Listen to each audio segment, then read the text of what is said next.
Good afternoon. We don't want that this afternoon, not yet anyway. Good afternoon, ladies and gentlemen, brothers and sisters, kings and queens, lords and lordesses, emperors and empresses, mothers and fathers, grandfathers and grandmothers, aunties and uncles, ladies and gentlemen, boys and girls, and welcome to this bi-weekly edition of my show. I'm the Ebster on Feferity Radio, coming live at you. Please catch the station online. Just type in Feferity Radio, which is Feferity Radio. That's Foxtrot Echo, Romeo India Tango Yankee Radio. Your nostalgic station. And you call us on 07305 417 668. That's 07305 417 668. And as I said, just type into your search engine Feferity Radio, or you can go the long route and type in feferitylondon.co.uk/Feferity-radio / so do that, or just make it easy for yourself and just type in Feferity Radio. So what are we talking about this afternoon? Well, ladies and gentlemen, and I don't mean to play TLC again. I shall play TLC later on. So we're talking about the aftermath of the beginning of the transitional period, which is the BREXIT. Yes. On Friday, just in case you're wondering what the sounds of the fireworks were for, and you were wondering why you were watching people prancing around like idiots on national television outside Parliament Square, it's because people are celebrating the fact that Britain has begun its process of leaving the EU, the European Union. And what people need to understand, that between now and the 31st of December, there is a transitional period. And during that time, it means that everything remains the same. Britain will still have to pay into the coffers of the EU while it goes through the transitional period. The rules stay the same. The freedom of movement stays the same. Nothing changes until the 31st of December. And if you are somebody who is looking for the what's it called? The right to remain in the UK. If you are one of those people if you are from an EU country that requires the right to remain, you need to get that sorted out as soon as possible. And I wouldn't suggest you leave it until the end of the year. I would suggest that you start doing these things now. And just to remind people, actually, just in case people have forgotten, if you've been in this country for 5 years, you have indefinite leave, then you don't need to do anything. Okay. But if you're somebody from the EU and you've not, and you're an EU national and you haven't gotten that passport, that you haven't got the you've been using your passport because of the freedom of movement, in other words, you will need that freedom of movement changes at the end of the year. So like I said, you would need to sort out your passport. You would need to sort out your right to remain for your indefinite leave, or indefinite stay, rather. Get that sorted out as soon as possible. I know that the 31st of December may seem like a long way. And yes, it is 11 months away. But that's not the 10 months away even. But that's not the point. The point is, do not leave these things until too late. Okay? Because once the date surpasses and you haven't sorted yourself out, do not be too surprised if all the people who voted for Brexit, and I've said this before and I'll say it again, not everybody who voted Brexit is racist. And by all means, not everybody who voted Remain is a non-racist.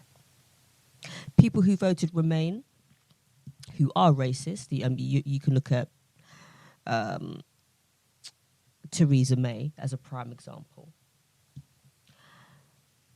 You could almost say David Cameron is another one as well. But, but what you need to remember is that I listen to a lot of radio.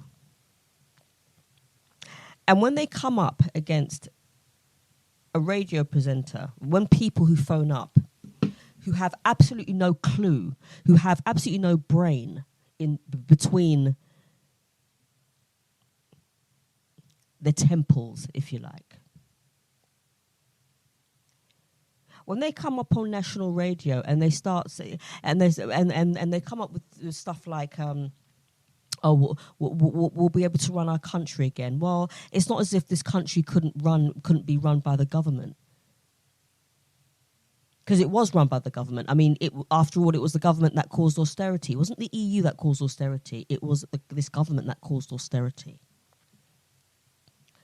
Or when they turn around and say, we'll be able to get rid of certain rules, and you ask, and these people are asked constantly, what rules are they? And they have absolutely no idea what they are talking about.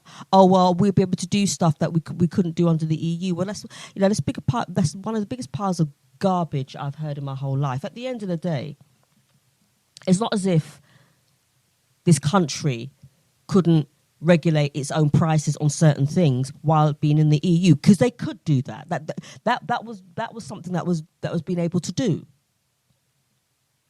But the way some people, the narrative that comes out of people's mouths is as if to say that this country was held by the proverbials, and that it was under surrender of every single thing under the EU, and that is total utter garbage. And there is no talking to some people. It's like the owner of the Weatherspoons chain. I think I can't remember his name. Who said that? I'm going to lower my prices. I'm going to lower the prices of my alcohol or my beer to what it would be after we leave the union.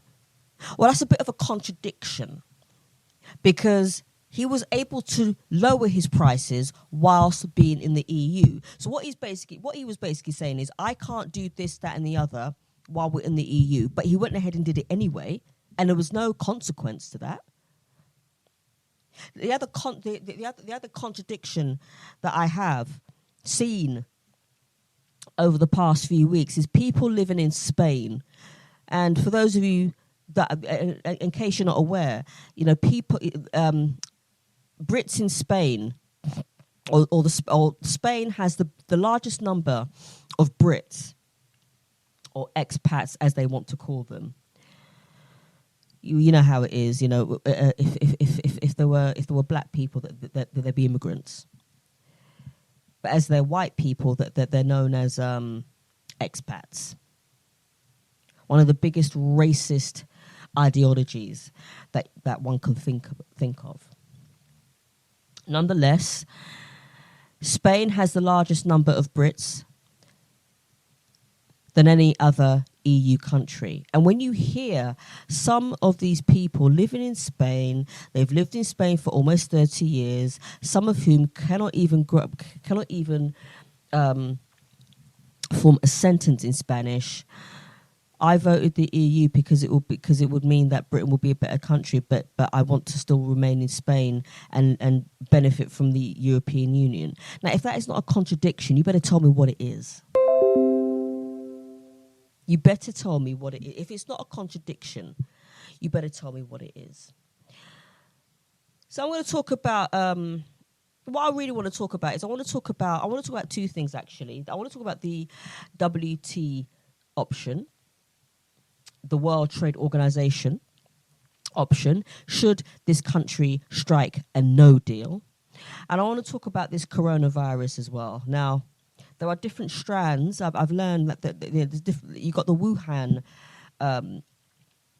strand, which is of the coronavirus. And then you've got the human coronavirus. And as I was cleaning my bathroom this morning after my shower, I was actually looking at a Dettol infection spray that I've been using because I like to keep my bathroom clean. Yeah, I don't like watermarks anywhere, so I use any products that I can for that glisten on my taps and my bathtub and my sink and even the toilet bowl. It's always good to keep your bathroom clean. And I noticed there was another virus on there as well, and it begins with I. I can't remember for the life of me what it is, but it's the kind of virus that gives you the flu or the cold. So this whole virus thing is nothing new. The only new thing about it is, or what we perceive to be a new thing, is this Wuhan virus, which began in China. And we'll go into that. You may think that it's something to cause fear. You may think that, because America wants to remain as a superpower, that, it's been created by them. I don't know. All I know at this present moment in time, and I will go into it, don't worry, but what I will say at this present moment in time is basic hygiene is a must. The most basic of basic hygiene is a must. So if you need to wear a mask, and, wearing a mask, one of those face masks that people from Japan and China tend to wear, you may have seen them on your travels in and around London, if you live in London. Or you may have seen images of people in the Far East wearing them for, health and safety reasons, and that's a good thing. Maybe that's something that we need to adopt. But wearing a mask is no less safer or no more safer than washing your hands, making sure you wipe out the grime from your fingernails, covering your mouth when you cough, washing your hands after you've used the toilet, making sure that you disinfect anywhere that you can. But we will come back to the coronavirus, and I'm going to get your thoughts on that. But I do want to talk about the World Trade Organization and what would happen if there was no deal. And hopefully I will get Freestyle's input shortly. So what is the current situation? Well, the current situation is that the World Trade Organization, or the WTO, is a global body governing international trade. And member countries that do not have a free trade agreement with each other under the WTO rules. If the UK does not reach an agreement with the European Union on a future trading relationship after BREXIT, after the transitional period, then the default position, that is WTO rules, would apply on trade between the UK and the EU, and between the UK and third countries, including countries with which the EU has trade deals. So basically any other country outside the EU. One of those countries being the United States, another country being Canada, and so forth. So what has the government indicated it wants? Well, the UK has indicated that it wishes to negotiate a time-limited period, a time-limited transition period after Brexit, which it has, during which, as I said, during which the UK remains effectively part of the single market and the EU customs. So like I said before, nothing changes until the end of the transitional period, which is supposed to be the 31st of December 2020. And many experts are saying, well, that's not enough time to thrash out a deal. Well, we'll see what happens. I mean, I'm not hopeful, if I'm honest.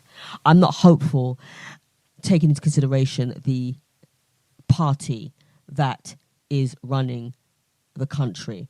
I'm not hopeful, taking into consideration, and I know I may be going off keel here, but this is the same government who've caused and done nothing about austerity. Or they'll blame the previous party for their mistakes.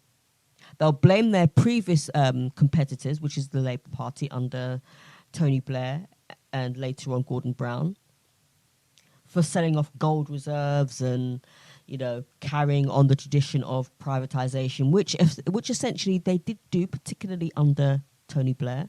But what have they done in the last decade about the poor being poorer and austerity and in wage poverty? What have they actually done? What do you think, taking into consideration that the transitional period will end at the end of the year, what do you hope is going to happen?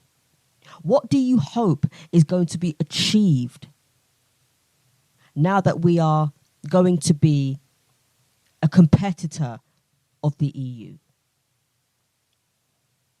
What are you hoping that this country would achieve, especially under the idiot that we have as a Prime Minister, Boris Johnson? You may disagree with me. You may be hopeful that we'll be able to govern our own rules again, as if we couldn't do that before. Because that is the narrative of a lot of people. We'll get our country back. It never went in the first place. I'm sick and tired of, we'll get our country back. We got our country back again. Yay! It's not as if we did. It's not as if we didn't elect our own prime minister. It's not as if we didn't have our own democracy. All right, fair enough. There were some certain rules and regulations that had to go through Brussels beforehand. But it's not as if we didn't have. It's not as if we didn't have our own character. It's not as if we were forced to accept the euro, and we didn't. We didn't sign up to it. It's not as if we relinquished the pound sterling. So all these bits and pieces about, we got our country back. But back from whom? Nonetheless, so during the time-limited transition period after Brexit, during which the UK remains effectively part of the single market and the EU customs union. After that, it wishes to see a deep and comprehensive free trade agreement between the EU and the UK. Now, the EU has not ruled out a time-limited transitional period and is prepared to negotiate on the future trading relationship, but has stated that such negotiations cannot begin until the terms of withdrawal are settled under Article 50. Moreover, there are a number of substantive obstacles to a future trade agreement. You see, now that we're going to be a competitor of the EU, Rules and regulations, trade deals, rules and regulations and terms and agreements have to be agreed with the two parties. And if that fails, then we could look at WTO rules, trading under WTO rules. So what are the possible outcomes? If no agreement is reached, or there is an agreement on a transitional period, which there is, but none on a future relationship, by default, the UK will need to move to trading under the World Trade Organization regime. And that has to be done by the transitional period if no agreement is made, if there's no trade agreement made between the EU and the UK by the end of the transitional period. Now, both the UK government and the EU representatives have made statements implying that this outcome is a significant possibility. The UK is a member of the WTO in its own right, but various procedures are needed to re-establish our autonomy from the rest of the EU. In particular, we have to agree on schedules for tariffs on goods. The government has stated that in the short term, it would simply replicate the schedules of the EU to smooth our transition. There are some more problematic areas, such as agreeing on the division of quotas for goods, where the EU currently has agreed quotas at EU level. Yet with enough goodwill and time, it should be relatively easy for the UK to get an agreement from the WTO members to operate under WTO rules. It would also be necessary for the UK to negotiate with other countries, which the EU has free trade agreements. This might be more problematic. So, what are your feelings on the whole Brexit situation? Did you vote? Did you vote Remain? Did you vote to leave? Let's have this conversation. Number to call is 07305 417 668. That's 07305 417 668. Please tell all your friends to tune into Feferity Radio. Feferity is F-E, I'll spell it phonetically, Foxtrot Echo, Romeo, India, Tango, Yankee. That's Foxtrot Echo, Romeo, India, Tango, Yankee. Radio. And you will find it there. You're listening to the Ebster. On this very fine day, the 3rd of... Is it the 3rd? No, the 2nd. I beg your pardon. The 2nd of February 2020. Somebody asked me, do I feel, now that it's a new decade, do I feel, a certain type of enlightenment or words to the effect? And the answer is no. For me, it's the same year, different decade, same old nonsense. Nothing's changed. Yes, all right, it's a new decade. Or the roaring 20s, as some people like to call it. I wouldn't like to call it the roaring 20s. I just call it the 2020s. But yes. So let's have this conversation. Do get your friends to participate. And do participate if you like, please. Or please send in a text to the same number, 07305 417 668. Let's have this conversation. And are you hopeful of the World Trade Organization? Bearing in mind that America is part of that organization as well. Are you hopeful? Let's have this conversation. I'm going to play another track, but please, I played What a Fool Believes by the Doobie Brothers, because sometimes people will just what people do, especially over the past 3 years, one of the things that people have done is they've blamed immigration. Yeah, they've blamed immigration for the ills of this country. But the real enemy, as I've said before on this station, the real enemies are the people who put certain people or certain demographic, certain members of the population into disarray in the first place. Those are the people, they are your real enemy.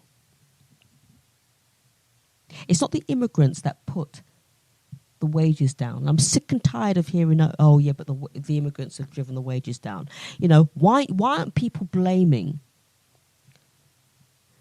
the owners of such companies for offering such low wages? And then you got, oh well, there's no jobs for us. So you know, it should be British jobs for British people, which in itself is one of the biggest piles of doggy doo. And the reason why I think it's doggy doo is because, yes, you know, the jobs should be for people who want to take those jobs. And it is not down to the people who are willing to take on those jobs, and many of them are foreigners. It is not their fault that those wages are low. But people continue to blame those people who are willing to accept those jobs. They continue to blame those people for driving the wages down, but yet they're not prepared to have a go at the people who run these companies.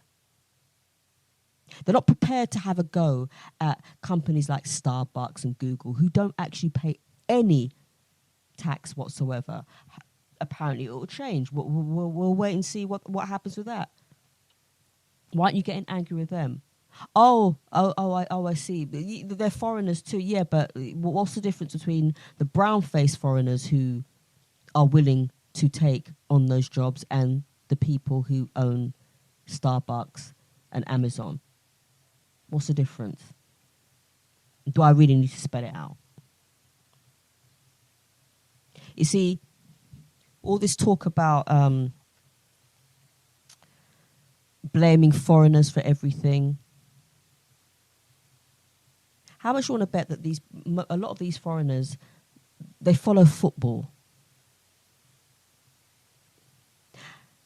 And how much you want to bet that none of these people have anything to say when their team are in a winning position? I shall come back to the WTO and its consequences. But right now I'm going to play TLC. So I do want to have this conversation with you. Number to call is 073 05 417 668. Hopefully I will get Freestyle's his penny's worth, his thoughts. But yeah, let's have this conversation. Here is TLC and No Scrubs. TLC and No Scrubs. Which probably will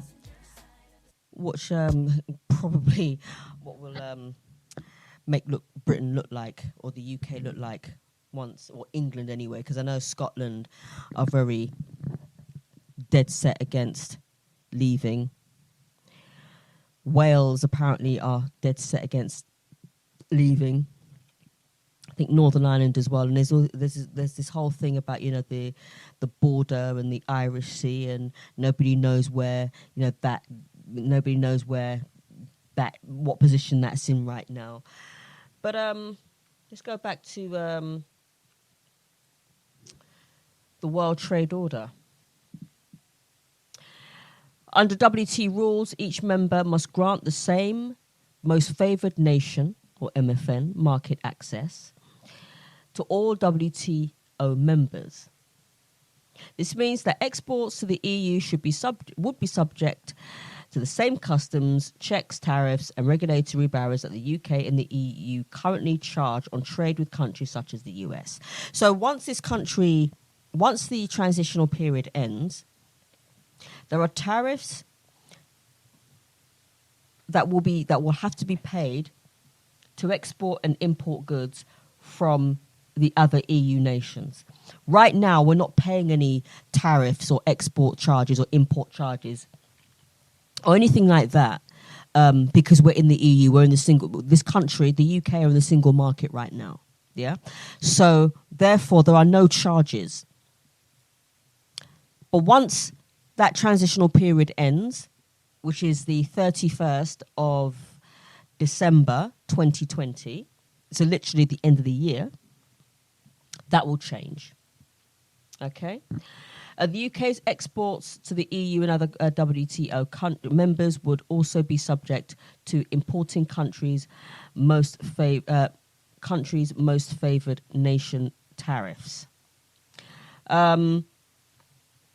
Okay, I need to look more into that actually, into MFN. Nonetheless, what you need to know right now is once the transitional period ends, this country, the UK, will have to start paying tariffs on exports and imports to the other EU countries. Okay. Just so you know. And just so you know as well, for those people living out in Spain, under Spanish law, they don't allow dual citizenship. So for those people out there who, for instance, live out in Spain, but voted Brexit, contradiction, but still want to remain in Spain, it's a choice between you either take on their citizenship, or I believe you apply for a right to remain, or you leave Spain altogether. Those are your choices. So what are the potential consequences of these outcomes? Well, the import of tariffs on trade with the EU would increase costs for both UK importers and hence consumers and exporters.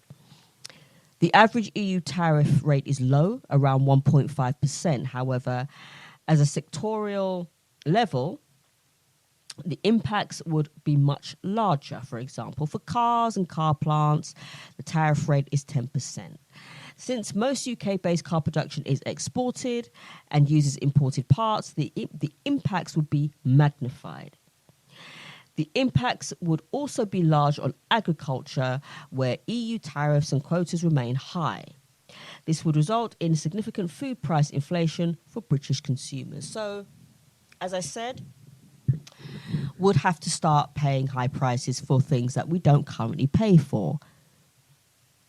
And as you just heard, car parts, food, and possibly clothing. You could probably clothing as well, agriculture.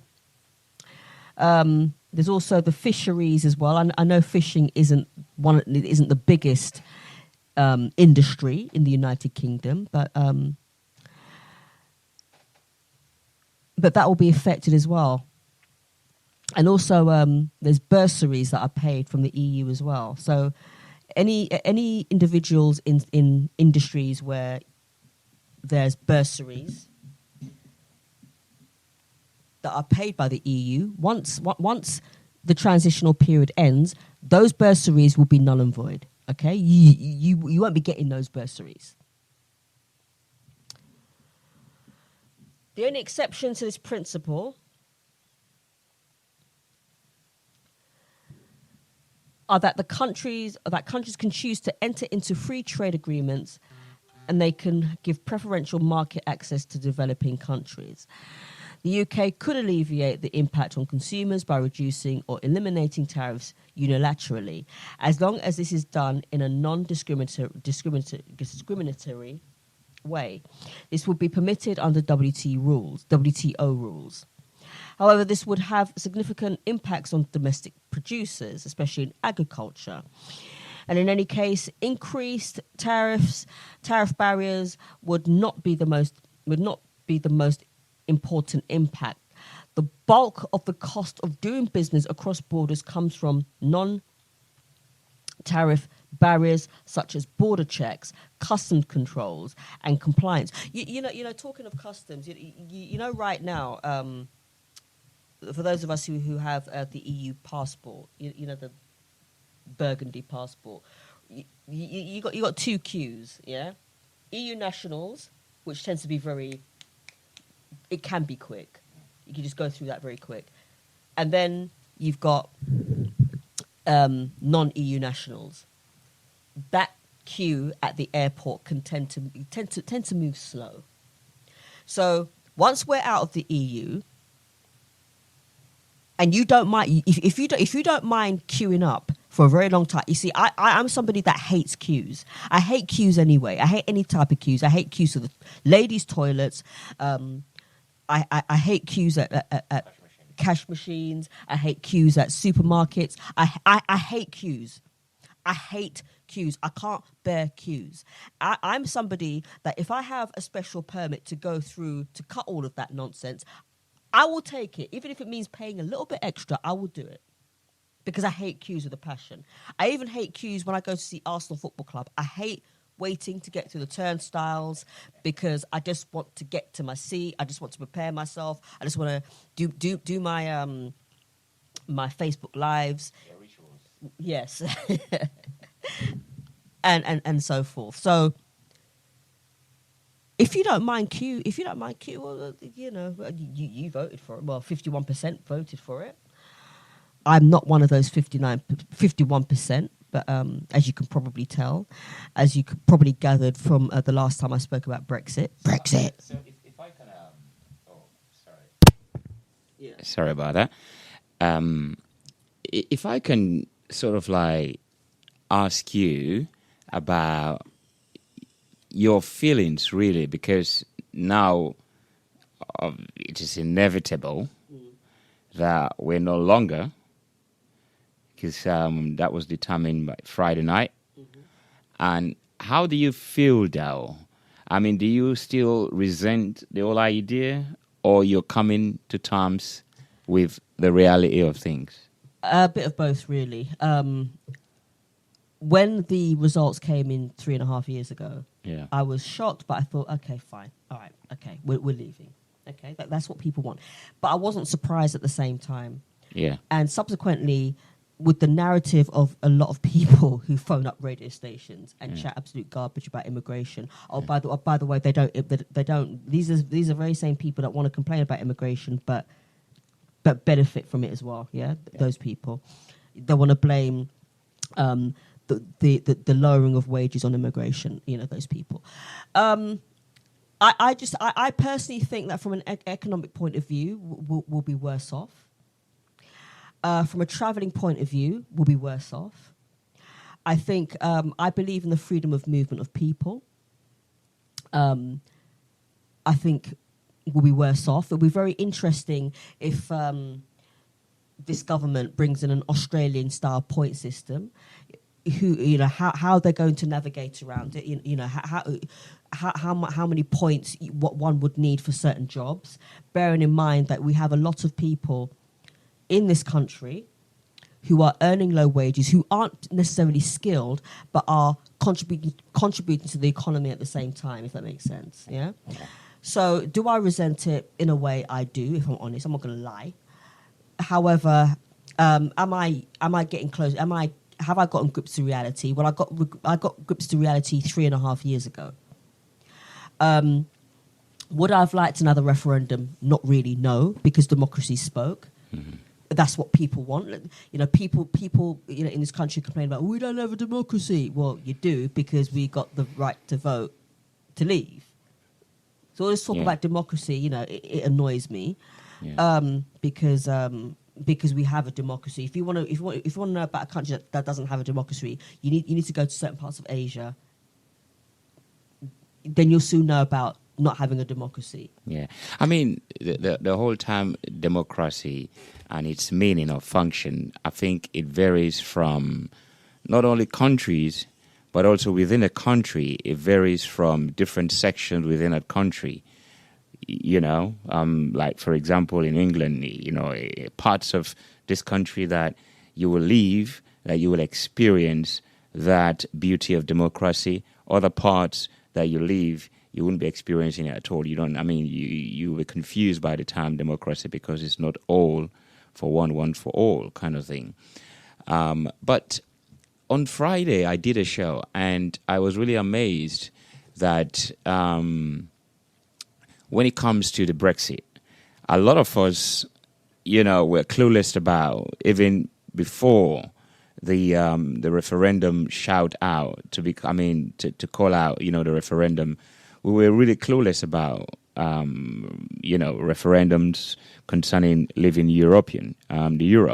But on Friday, what I discovered, amidst all sort of knowledge and understanding, however little we've had since 2016, is that Britain officially, became member in 1971. It became a member in 74. 73. 74, see, right? 73, 74. Yeah. And one thing I realized by the Conservative Party, actually, and one thing I realized is that the protest for leaving Europe actually began before we actually got into the European Economic Community at that time. Mm-hmm. Yeah, Mm-hmm. because after official membership approval, which was actually a third time because Britain made about 2 applications before that. Mm-hmm. And we officially became member in 1974. And then in 1971, actually, 71, we became official members, right? And then 4 years after that, 1975 was the first referendum. Yes, right. And people said yes, they wanted to stay. Yeah, by 67 to 33. In June 75, the UK conducted the first ever national referendum and asked the people whether the UK should remain as a member or leave the EC. Yeah. The members of the government were given a chance to represent their views. After deliberation, the electorate decided for a continued membership on EU by a substantial majority. Further, the British people voted to stay by a landslide, 67% to 33%. Yeah. And then, right, another one was put forward in 1979. And then after that, 1994, because there was a referendum party that formed by a French professor, Melanier, actually. And that was 1994, right? And that failed as well, right? So the idea of, I think that's what I'm saying, this whole thing is quite interesting because for a lot of us, this is the period in which we'll be, especially the younger ones, will become very enlightened about the whole Europe and Britain relationship, right? And so the one that was put forward to us in 2016 was based upon also a vote that was that took place within America, Germany, and Britain because you remember at that time, there was a lot of massive talk about immigration, especially after the 9/11. Right? What Britain does, they copy America. Right? And there was a lot of talk about immigration, and they did. What's that sound? Yeah. What's that sound? Is that coming from here? Is it coming from me? Or is it check the lead? That one, yeah. I'll take it out. That's it. Okay. I think that's the one. Okay. Sorry about that. And that question was put about to the people, to these countries actually, England, Germany, America, and they was asked about how they feel about immigration in their country. Which country, you think have the more immigration or people want, people feel about immigration. And in England topped that group by 63 or 64%. You know what I mean? Yeah. And America was 47, Germany was about 32 or something like that. And that stimulated... At the anger. Right? Yeah, that stimulated this push for, leaving the euro. We want our country right? back. Yeah, exactly. So, to me, it is quite interesting, though. Now, we're here to really understand and feel to understand what this feels like. This whole, when the result came in 3.5 years ago, the backlash that even people in this country who were born here, black and Asian people, that faced as well, it was it didn't surprise me, because if you're not so-called pure English, whatever that means, because people who were born in England tend to think that they haven't got anything in them. They don't seem to understand that the Romans and the Normandys had a part to play.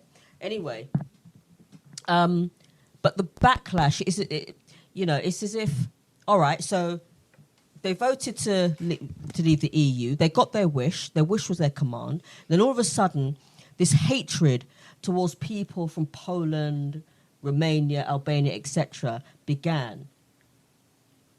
And these are the very same people who, they didn't come to this country to sponge off the benefit system, as is purported, and that has been purported for years upon years upon years. But I think, the myth around immigration, I think that has been sort of squashed a long time ago, because it is not the people coming here that is disempowering, us that are living here. It's about our attitude towards the country. I think we kind of feel much more better than. I think that is the psychology that is affecting us here in Britain in about accepting or receiving other people, is that we feel better than. I'm not even speaking about those who were born here or whatever, but the longer we have lived here, it's just the mentality and psychology that we adopt, whether it's by conscious, whether it's being conscious adoption or be subconsciously. We just feel like we are better than, and therefore you shouldn't come here and feel more like you have more than or something like that. You see, immigrant. But it's got nothing to do with that. You see, people seem to forget as well is that if you go back to the days of Windrush, that people were invited here. They were invited here by this country, by this government of this country, to fill in the holes that were left by people who got killed in the war. Yeah. And that this country needed a massive rebuilding, and because of the numbers of people that fell, there wasn't enough people to build this country on its own. So therefore, they called on what was known as the colonies back then to come in. They were invited to come over, and over time, and even then, there was resentment. All these N's and P's, etc., coming into a country, no blacks, no dogs, no Irish. There was a sense of resentment. What these people didn't understand is that this country couldn't sustain building back this country on its own. So they had to call on different countries that this country colonized and who were British subjects at the time to come over and rebuild this country. And as time has gone on, immigration has grown. It has propelled this country to what it is today. Without immigration, this country will be nothing. And that's what people seem to forget. This country will be nothing without immigration. And the influence that immigration has had on this country, how many things has this country adopted as its own, in inverted commas, because of immigration? So when people want to blame immigration, people need to step back a bit, reel their necks in, and think, okay, where would this country be without immigration? If everybody who was born outside of this country was to leave today, and their children, so basically that would include me, because I'm a child of immigrants. Yeah. So if we were all to leave today and leave everybody who was born in this country on their own, where would this country be today? Where would this country be? That it would be on its knees. Without immigration, this country would be on its knees. It is true. I mean, that's what I'm saying. That sort of myth that has been squashed, really. It is quite clear that the reason for coming out is not really based on immigration, really. It's not. It's based upon ideologies, It's based upon economics and it's based upon power. I think that's what it is. But, government always like to throw their subjects in to make them feel they're part of the conversation, whereby, they are the collateral damage, So it's like that when you study governments and things like that. So now that we're here now, I mean, the issue is not really about immigration anymore, because a lot of the arrangements that's been taking place and policies that have been trying to put in place is to protect those who are here and also protect those who might be coming in with certain skills and knowledge in different areas of their expertise. So, but what we're going to look at is certain benefits that we were enjoying based upon the relationship and the membership with Europe. What's going to happen to those benefits? For example, I'm sure a lot of people do play the Euro Million, which is like, I think it's on a weekend or something, Tuesday or something like that. Friday or something right. Like that, yeah. So there is basically talks around that. And this is what I came across when I was reading. It's like the Euro Million has confirmed that UK resident can still play, because there was a doubt whether they can still, take part, can still play the game post leaving the EU. This is because you do not need to live in an EU country to buy tickets. For example, Switzerland is not member of the Euro and has always played the game since 2004. So regardless of Britain's political status, the agreement in place to run the game is between the UK National Lottery and the office lottery operators of the eight other participating countries. Therefore, the UK will remain part of the European Euro Million family. And also, people who are from the Republic of Ireland as well, they don't have to do anything. They can just continue exactly the same as they have been. So there's no issues there if anybody has an Irish passport. We should look at also, like, how is that going to affect our pockets in terms of traveling to Europe? Because what we've experienced so far is that we could travel to any European countries just like that. We don't need. So what's going to happen? I think there was, I saw an article, I'm not sure, but I think there's going to be an increase in retaining your passport or renewing your passport. When you renew and get the new passport, I think it's, is it purple? The black passport. So once our the blue one, I think, is it blue? It's blue, kind black. of blue, yeah. By the way, those are made in France, by the way, just in case, people are wondering, we're going to get a black passports back. They're made in France. Well, I don't think our passports are made here anyway, it's just like money, but that's a different conversation. But but you know how people are, we're going to get our Britishness back. Your passports are made in France. But the black one, so basically... And your avocado as well, will not be coming to Gloucester, from Gloucestershire or something like that. Say that again? I say the avocado will not be coming from Gloucestershire anyway. Oh, is that right? Well, I think the mangoes as well will not be coming from Dover, I'm sure. But, yeah. Yeah, we're going to see what happens when people want to go over to Calais to buy their cigarettes and alcohol.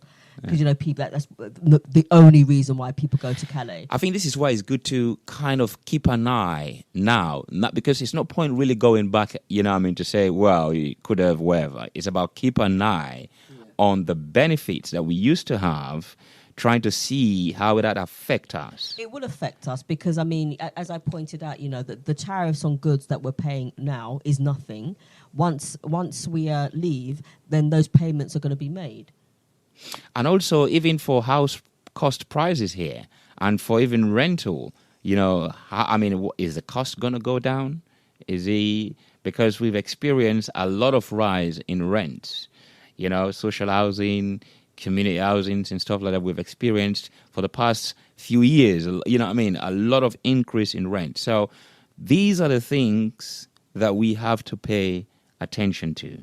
You know what I mean? Like, you know, bananas, you can get 5 bananas for £1 or 6 for £1. These are the little bits. So let's see when we go get a banana for the next, say, you know, down the line this year. It may be minuscule to certain people, but, you know, every penny that is raised is going to be costly in the long run. So you may say, oh, it's only 2p extra, or maybe 5p extra. Over time, those extra pennies will mount up to thousands of pounds a year. Well, I mean, if you check the population, of the country, so if they increase by 1p, we're talking of millions a day. Yes. So, you know, that is how things function. So these are things, you know, like we're talking about the passport, you know, so I think it's going to be, the price is going to go up. And the benefit, because are we now going to pay for our visas?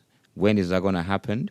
I mean, you know, that reality because a lot of people in their, say, 40s never, ever traveled to Europe, applied for a visa. How is that going to resonate when it comes to that point? Yeah, I'm in my 40s. I've been to quite a few European countries and never paid for a visa. Well, 47 years within the relationship or the union. Yeah. So it's a long time. That's what I'm saying. For a lot of people like us who were younger, very young, and don't have an idea, or who was not even born, I mean, this is something really, I mean, to me, is very intriguing, it's very exciting because, I mean, they've talked about it, I've read about it. Now, in my own sort of like living memory, when I could read and write and understand few things, I'm able to experience this. I'm really kind of like, wow, let's see what's going to happen. I think, and this is something that we need to look at as well, is how much would a visa cost if we want to go to France, for example? You know, a place where many Brits, for example, are used to going to, like I said, for, to Calais, which is in France, whether people like it or not, for their cigarettes and alcohol at cheaper rates. What's going to happen then? You know, will you have to pay a visa? Will you have to?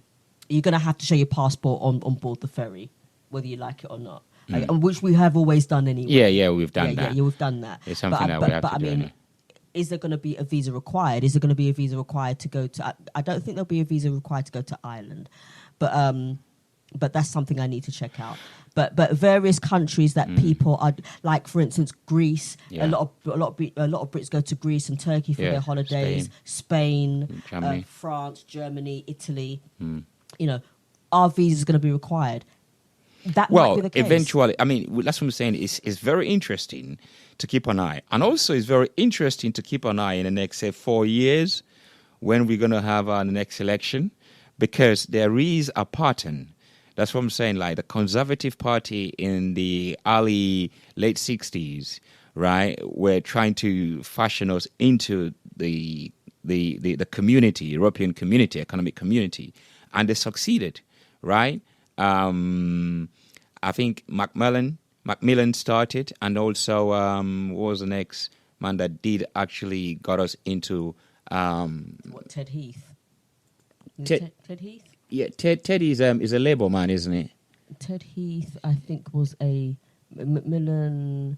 It was a Conservative Prime Minister. Howard I think Wilson. It was Edward Heath. Yeah. Edward Heath. Edward Heath's a Tory. Yeah. So what we should really pay close attention to in the next, say, 4 years or something, when we have our next election here, which I believe possibly the Labour Party will win. I'm saying it now is a prediction. Don't count me on it. I'm just saying it loud, okay? Because I'm following the trend and the pattern here. This election, right, that just gone in December, a lot of people hoped that, wish that the Labour Party will come into power. But when you look at the pattern of which government took us into the membership was a Conservative Party. And when we look at the first government, party that pushed the referendum was a Labour Party.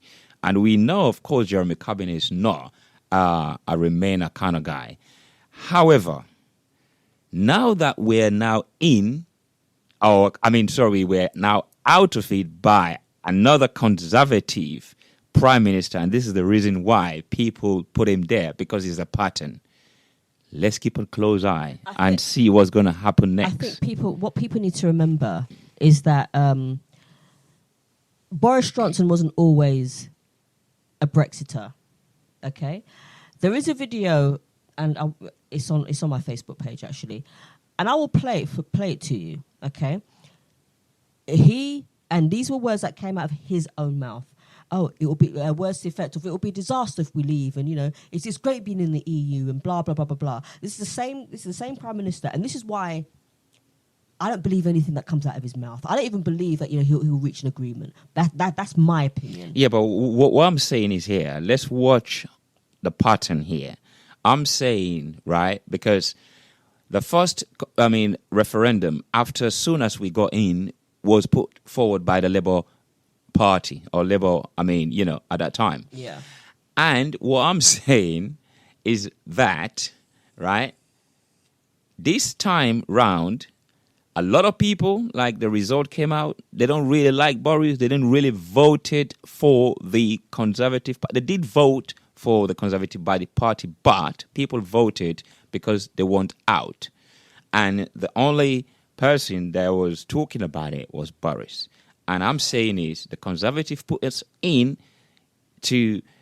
the Union, and the Conservative have given us the referendum, and the Conservative have taken us out. Now, the next role here, I'm sure that whoever becomes the Labour leader,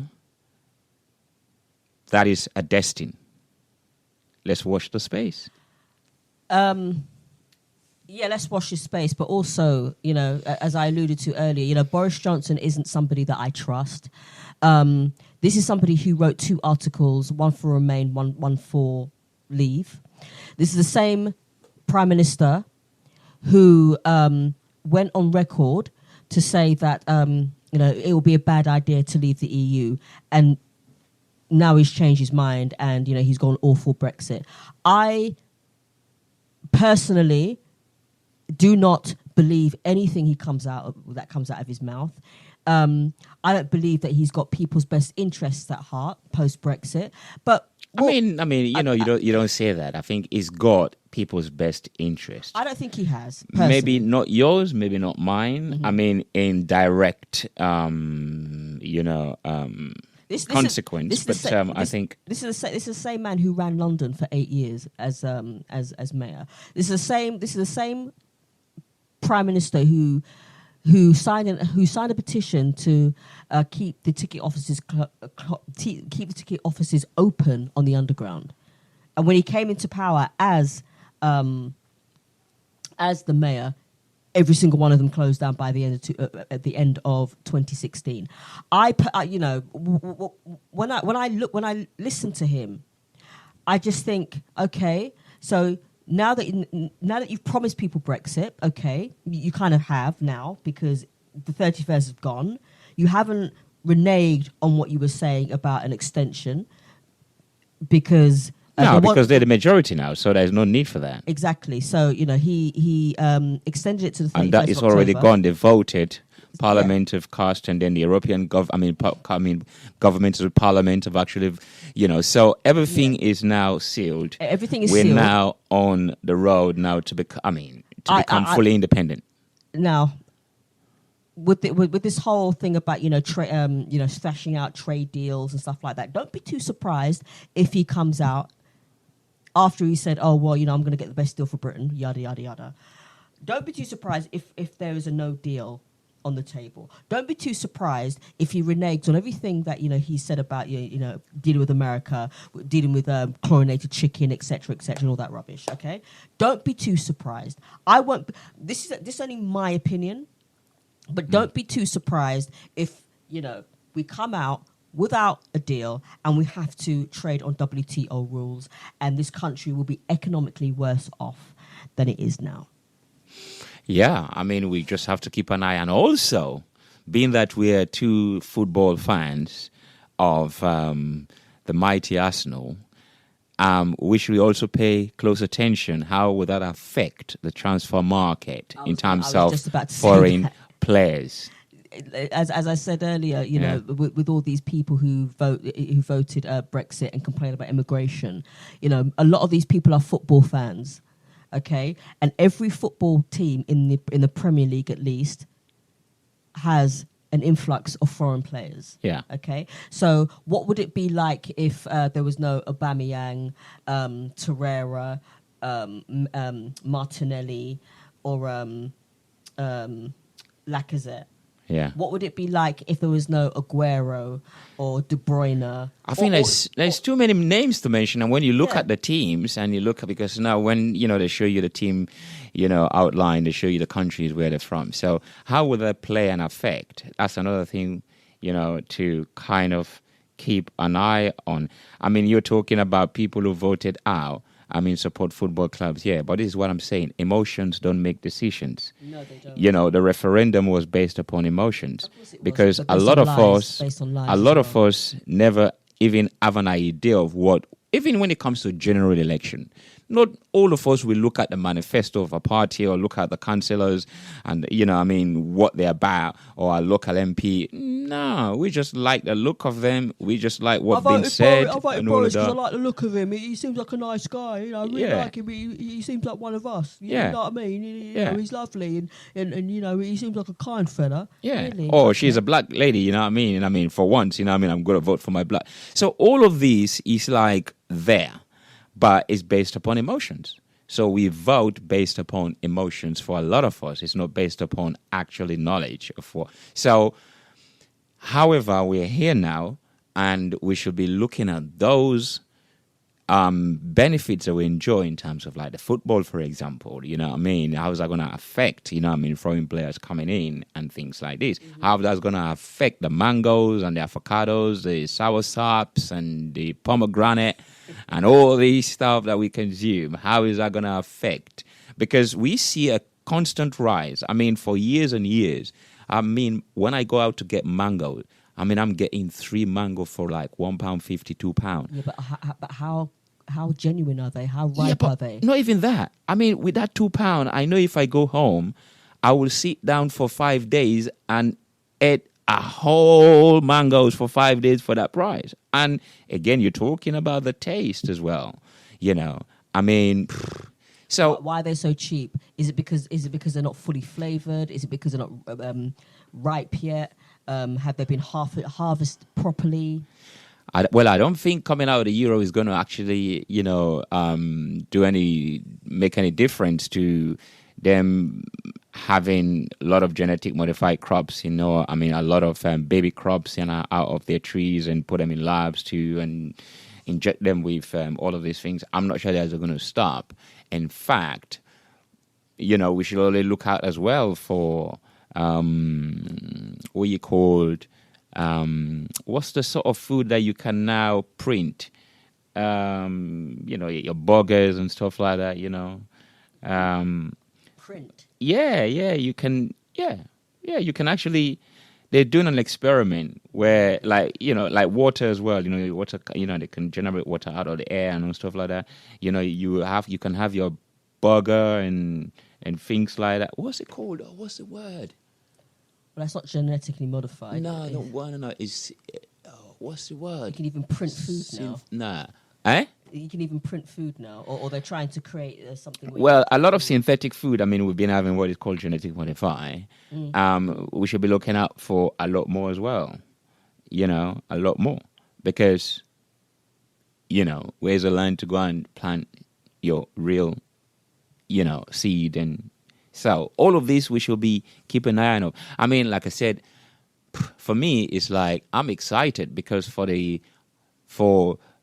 majority of my life is being governed under the EU, right? And that is a fact. So for me now, at this age, to witness all of these proceedings, to arrive at this point where we're out of the EU, and also, how is that going to play? How is that going to affect? I mean, what's the feelings like? I'm really like, wow, okay. I mean, I think for a lot of people, a lot of businesses, for example, they may be financially worse off.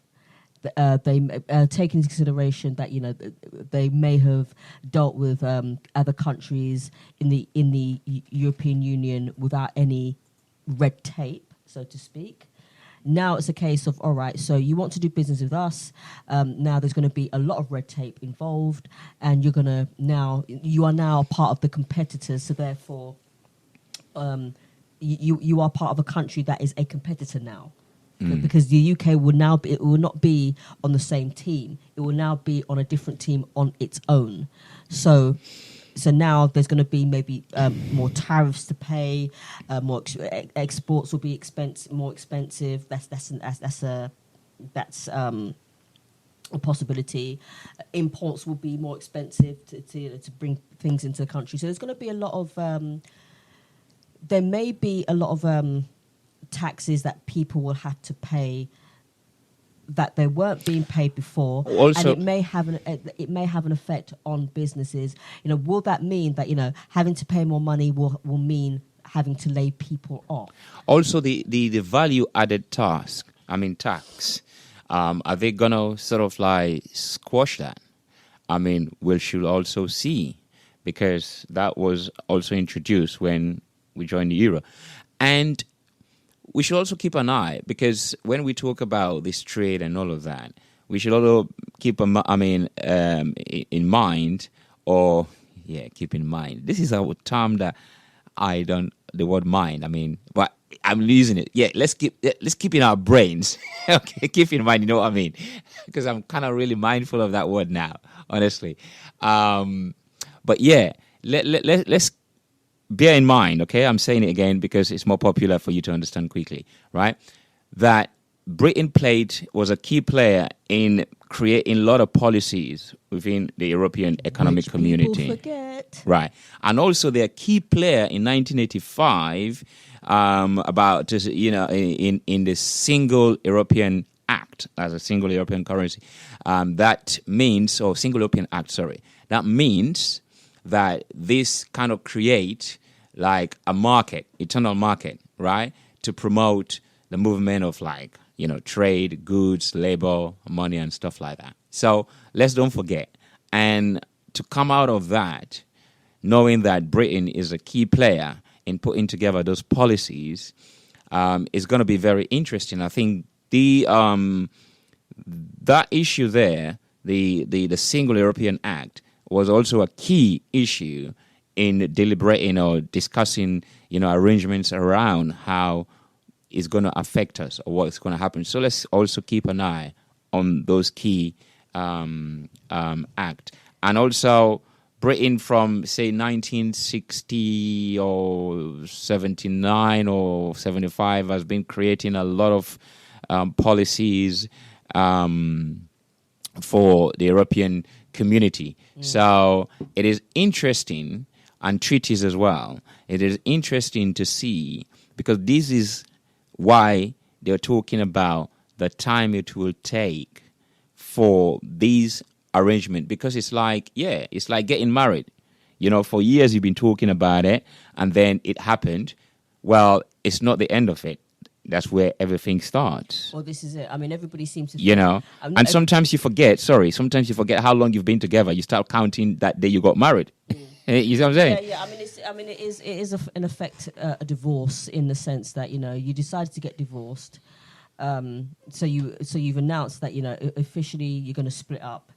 And then you have to go through years of, or maybe months of court action, what's yours, what isn't yours, what assets are going to be divvied up, who keeps the dog, etc., etc. And you might as well say that this whole Brexit thing is like that. It's like a divorce that is going through a process. Yeah. What people tend to forget as well, or what people don't know even, because a lot of people don't actually do any research whatsoever. And as you said, in 1985, the UK supported the Single European Act. And 2 years later, it was officially signed. It was officially signed, which created an internal market. And that internal market, which is the single market, and that promoted free movement of goods, services, labour and money. In 1990, the UK also joined, again, the European Exchange Rate Mechanism. So that basically means that although we didn't take on the euro itself, and the euro didn't, the euro didn't actually come in until about 2 years later, or maybe a year later. Yeah. But the UK opt out of that, but they're still sort of like in the European exchange rate, because what means is like we opt out of using euros, right? But yet, it is allowed that we can use euro here as well. Yes. So if you because I remember back then you can go into bigger supermarkets and you can use a euro if you're going to travel or whatever, blah blah blah. If you notice that certain companies, even I think I know that they don't exist much anymore, but certain betting services like your Corals, William Hills, etc. They accepted the euro. I think they did actually, and there's certain establishments that accepted the euro. So that's basically what it means. It means, all right, Britain aren't going to accept the euro as its main currency. However, there will be certain establishments in the UK. If you don't have any sterling, you can then use a euro, and we'll still accept it. Just a bit like, I'm not accepting a Scottish pound, even though the Scottish pound is legal tender. So that's basically what that means. And I think people need to actually look into that. I think people need to remember that that this country was a key player in a lot of the rules and regulations that came about within the EU, which people don't actually know. And I say they don't know is because they haven't actually done any active research in looking into that. It's just a case of, all right, a lot of the narrative is we're being bound to rules. What rules? The rules. What rules? Well, don't know. Well, don't know. Yeah. What rules? Yeah. Well, I mean, like I said, it's very interesting. I mean, we're looking also, Ireland and Scotland, it's interesting, really. That's all I could that's the word I could use. It's very interesting now that we're here, seeing how it feels and how it plays out, in the next, say, few months and, few years. Because for now, even though we're officially out, yet we're officially in by abiding to all the rules set by the European parties until the transition period, which is probably going to take about a year, 2 or 3, something like that. Well, no, the transitional period is meant to end on the 31st of December. So from the 1st of January 2021, from what I understand, all this whole transitional period, things staying the same, being in the single market, having the freedom of movement, etc. That will go by the 1st of January. And also, this is a very interesting one as well. When the 1979, there was a referendum that was put, but Margaret Thatcher, she was then, and she introduced a lot of programs, policies to strengthen ties with Euro. And I'm hearing possibly that a female will become the leader of the Labour Party.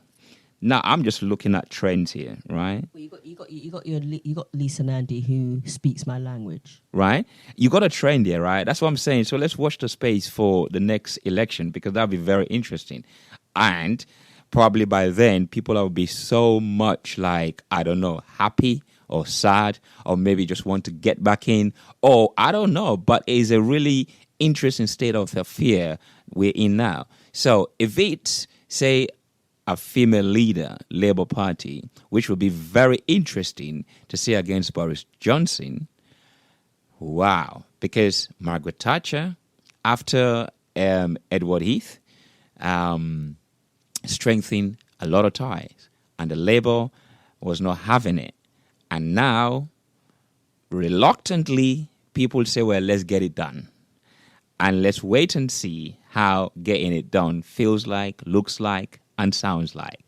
And if it's a female leader for the Labour, that will be very interesting in the next, say, 5 years in the UK's life. Irrespective of who is going to be the leader of the Labour Party, who's still in the running. So you got Lisa Nandy, Keir Starmer, and not Jess Phillips, because she dropped out.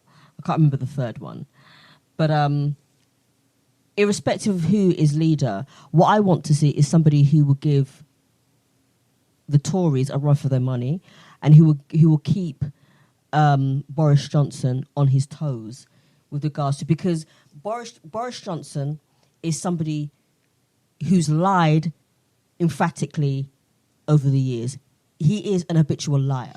But mind you as well, in the 70s, right, the Conservative Party, after taking us into Euro, were facing a lot of problems.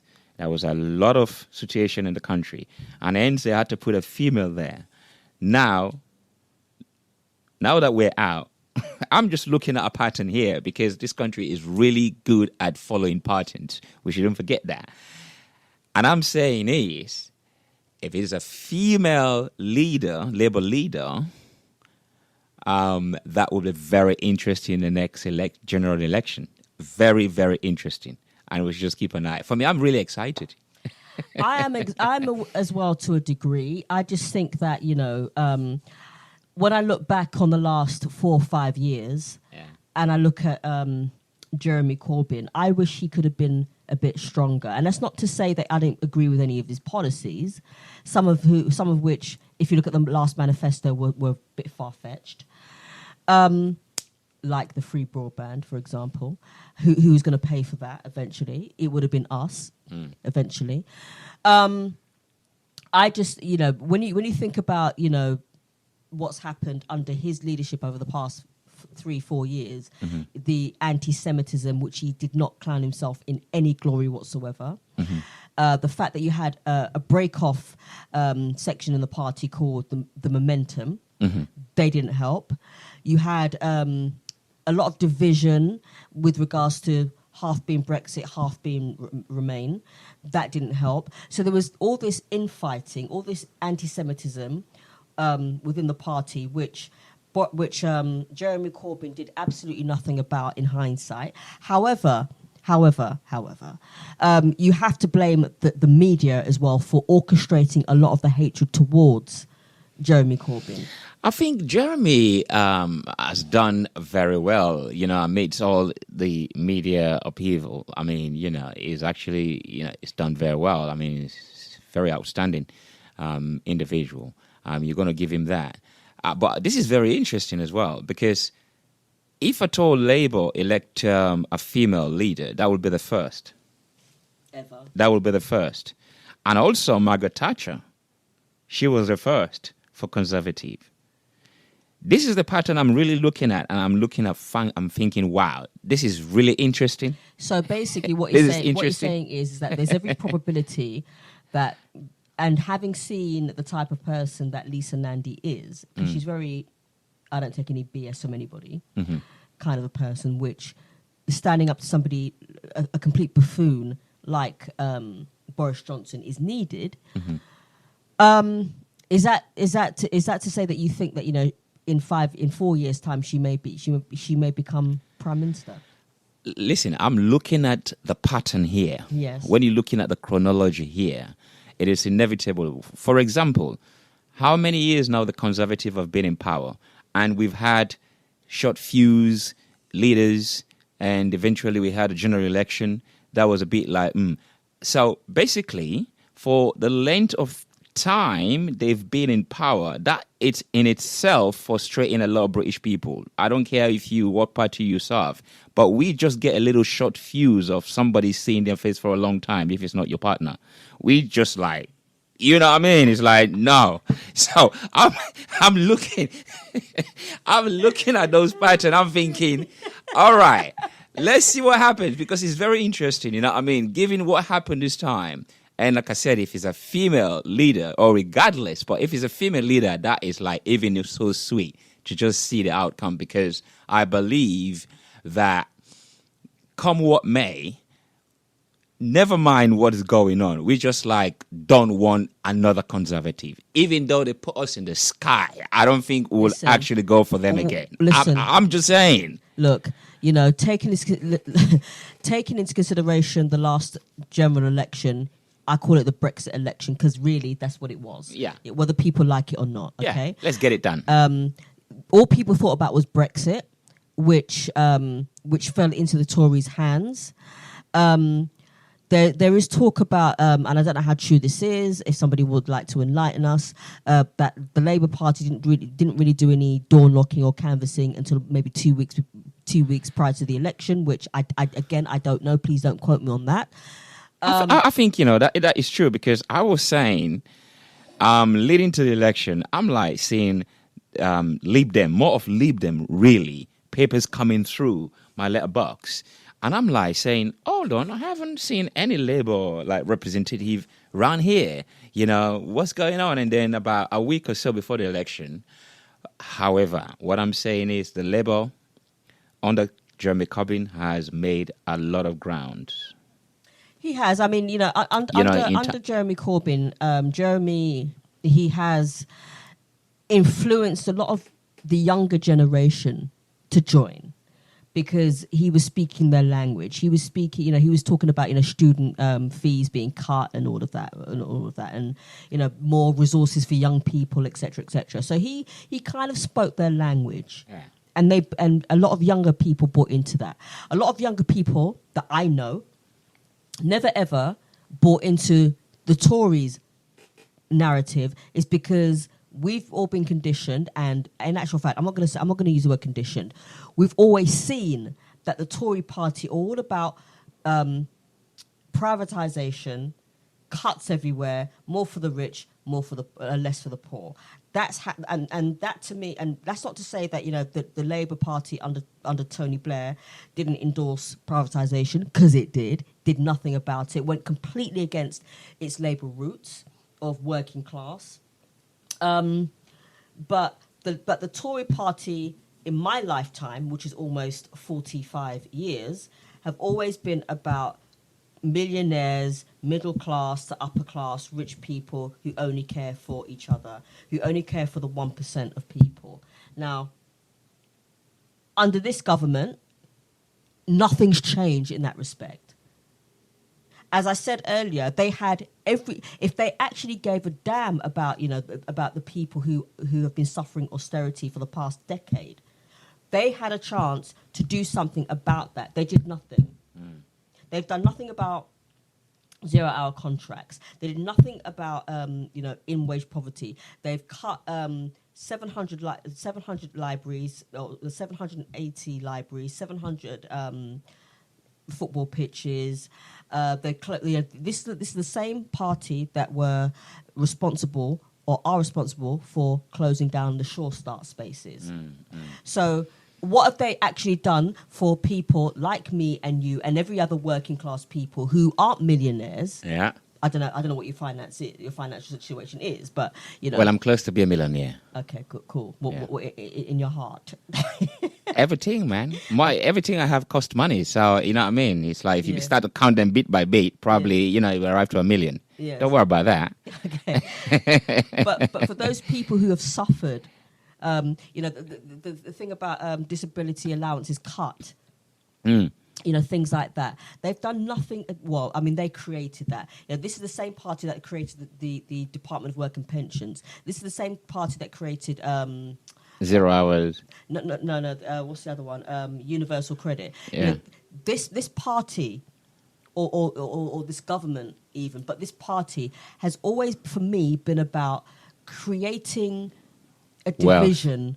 Creating a division between the rich and the poor, and they have done nothing. So during the last election, when I'm hearing all these people from different Labour heartlands saying, "Well, I'm going to vote. Well, for the first time in my entire life, I'm going to vote the Tory party, and I've never done it before. And my deceased father will be turning his grave, but I can't bring myself to vote in Corbyn. Well, I'm sorry. That's not even that. But that's what people have actually said. I know. The reason is, to be honest, I mean, if we now, that's what I'm saying. I'll ask you the question whether you now come to the realization that it's happening, or whether how you feel. You feel like still. Well, as I said, because I've come to the realization that it's happened. It's Yeah. happening, and we're going through a transitional period. And at the end of the year, we will not have the same benefits as we have now. Yeah. By the 1st of January 2021, we will not have those benefits. I've come to that. I came to that So realization people, 3.5 years ago. I think a lot of people really just want to get,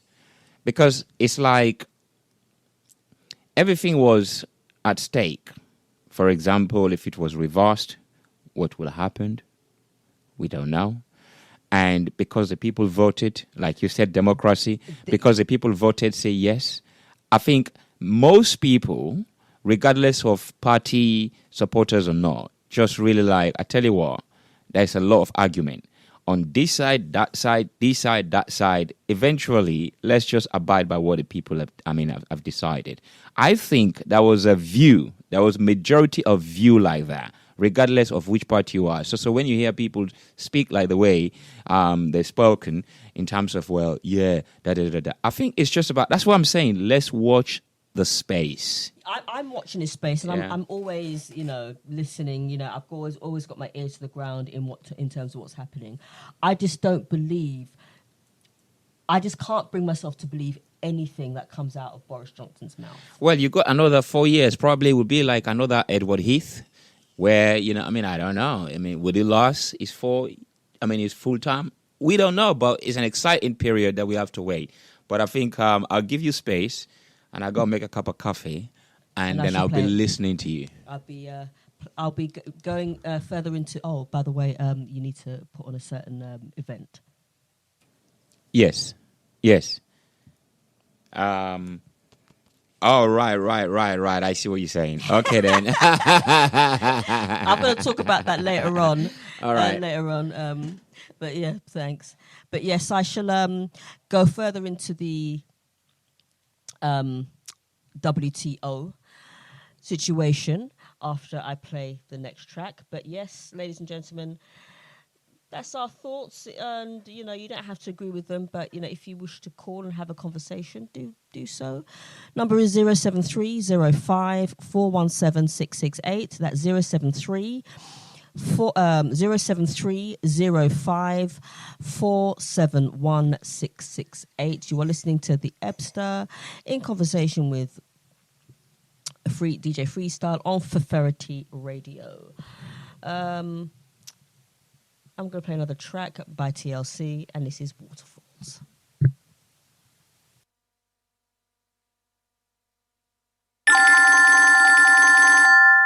In actual fact, what I'll do, it would actually help if I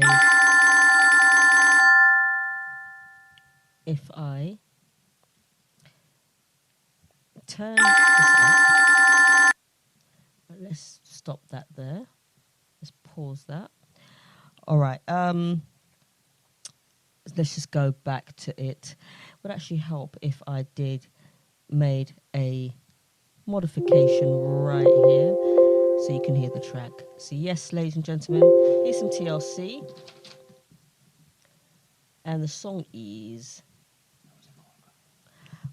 Okay, if you are calling, do call again. Please do call again. And then we will have a conversation with you. But in the meantime, let's just play some TLC, Waterfalls. I believe we have a caller in, so let me just stop TLC. Good afternoon, caller. Oh, good afternoon. I'm Burchak, and I was listening to your show all the way through, but I had to put my silence out, and needed to talk about the thing. Now, about in hearing what you're saying, but Brexit, England's already made. But you see, what has also happened is that Europe's rights on, the computer, Article 13, where, things like that, we don't, they said now that I've read an article saying that England has dashed Article 17 thing where the computer would regulate all the things that you would type in. For example, if it was a freedom of speech, if it was song that you're sending. Now, the artists have been very upset with all these things. Now, England will throw out all these articles slowly but slowly. Right. So, but with the Brexit, just to recap. So, just to go back. So, what you're saying is, because there's a lot of stuff I need to read, if I'm being honest, right? So, Article 17 is, you say that the UK will cast to one side Article 17. It says on the internet, I've read out England stopped Article 7, dashed Article 17 out. Does that mean give the freedom of speech, or? No, for the song things. For example, he was to send a song on YouTube. If he was to send like a film on YouTube, some things like that. I was reading through it, and I had to bookmark each page. I was shocked. I could not believe it. Right. So, okay. So. And also I thought, oh, this is a dream come true. I could not believe it. But for the other side, if they dash Agenda 17 and Agenda 11, where you have to pay a link tax for example, if you was to show a news article, police beating up somebody, this and that. So the computer, they want to make the computer regulate things. Like they say, oh, this is danger, hate speech. Oh, this is danger, you're sending a song, for example. Or if you was to record this show, they would think, oh, the computer would say, no, you can't do it. So we're not able to send videos, we're not able to send songs, we're not able to send hate speech. Is that what it implies? Well, what it is that they would recognize these community stations as hate speech. Like the computer will recognize it. They will just put the computer to say, "Oh, this is hate speech." Oh, the computer will say, "Oh, this is copyrighted." Even if you was an artist sending a song, they will say, "Ah, this is copyrighted." Or if you was to send, for example, the computer will have two things: hate speech, and copyrighted. And that person who's controlling the computer, so they make the computer monitor things, and they will say, "No, this is hate speech. We can't do it." Well, so I mean, in one sense, if it means banning hate speech, then that's only a good. Then that can only be a good thing, because I mean, but if these things are not hate speech, but the computer will make it hate speech.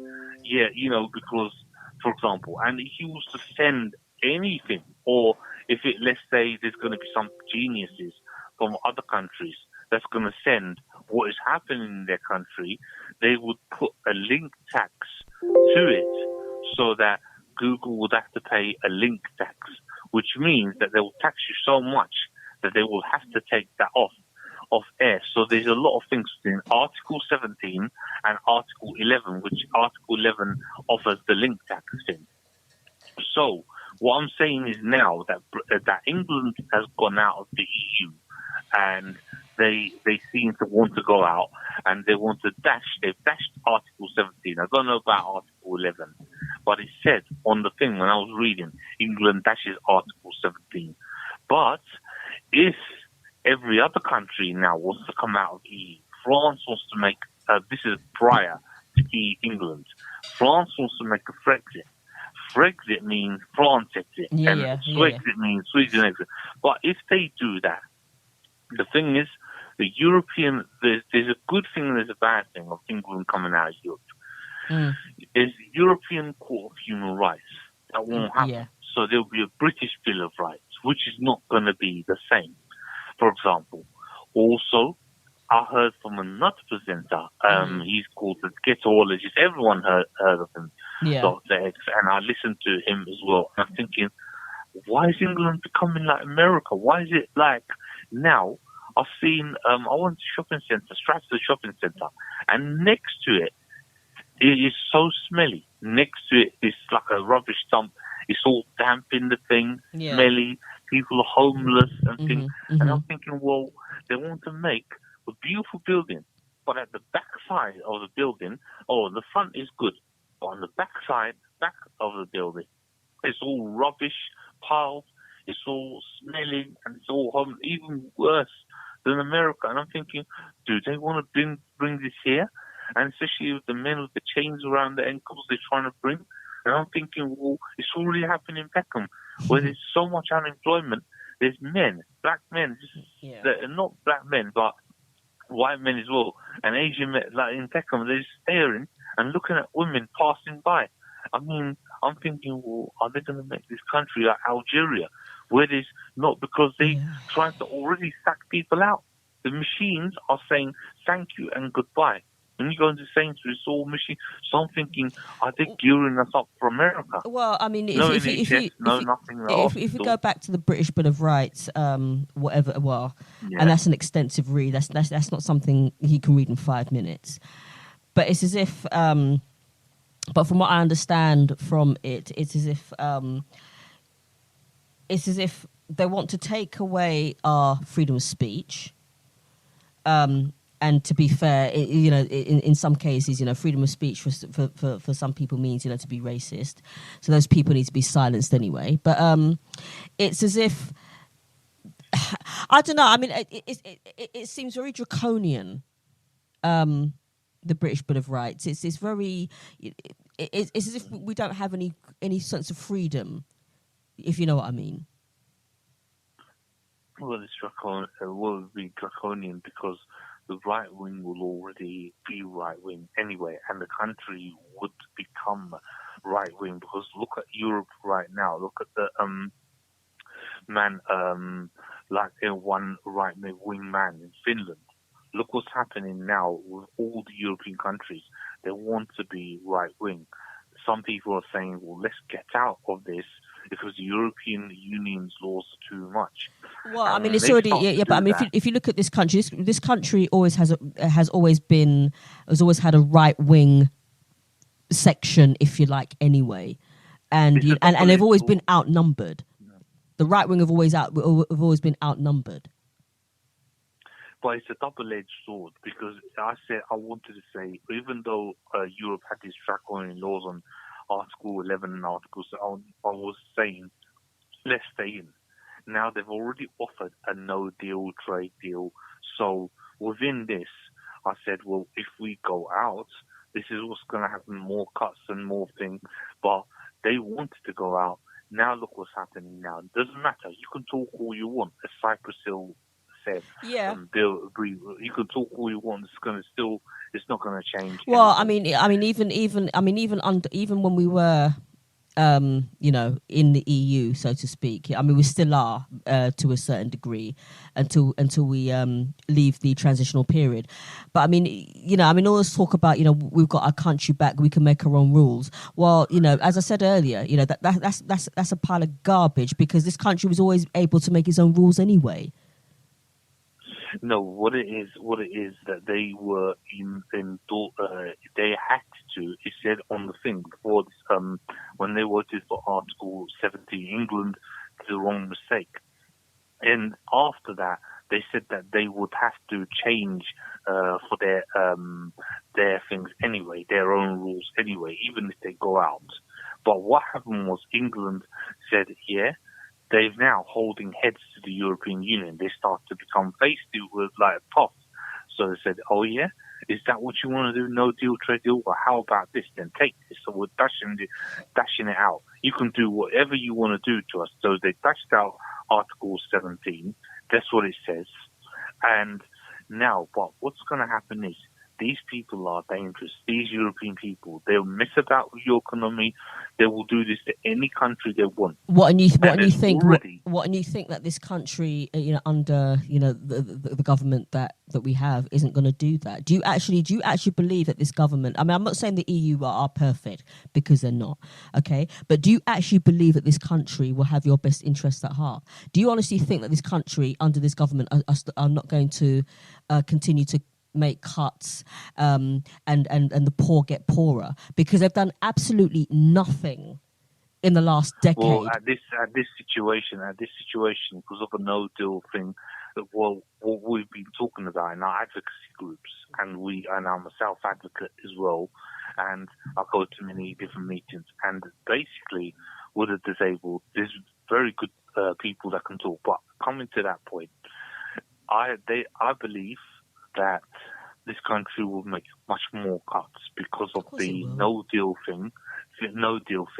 Plus, it's not just going to be a no deal thing. The EU will mess about with this country's economy. They can cripple this country's economy, because they said already, if you leave us, try to leave us and see what happens. We're gonna ... you, because I don't want to say what they said, but yeah. But you know what?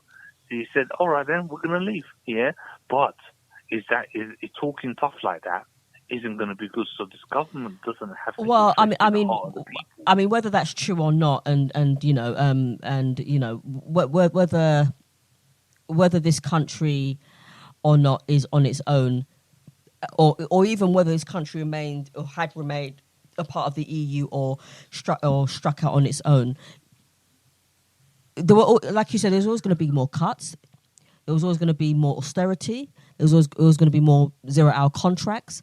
More of the same that they've actually endorsed in the last 10 years, which have done nothing about. They've done nothing about it. They've done, you know, I see, you know, I live in London, so I walk around, you know, quite a few areas, and there's still parts of London that need not gentrification, but regeneration. Is a difference, yeah?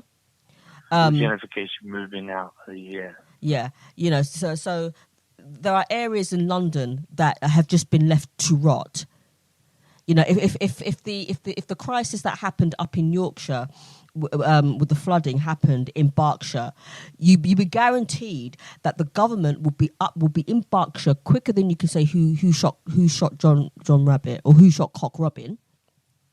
Than they would have done. You know, this slow trudging up to Yorkshire to see, you know, to look at, you know, to have words with residents, and he still got in. Boris Johnson still got in. If Grenfell happened in, I don't know, in the richer part of Kensington and Chelsea, they would have been down there quick. So I don't trust this government.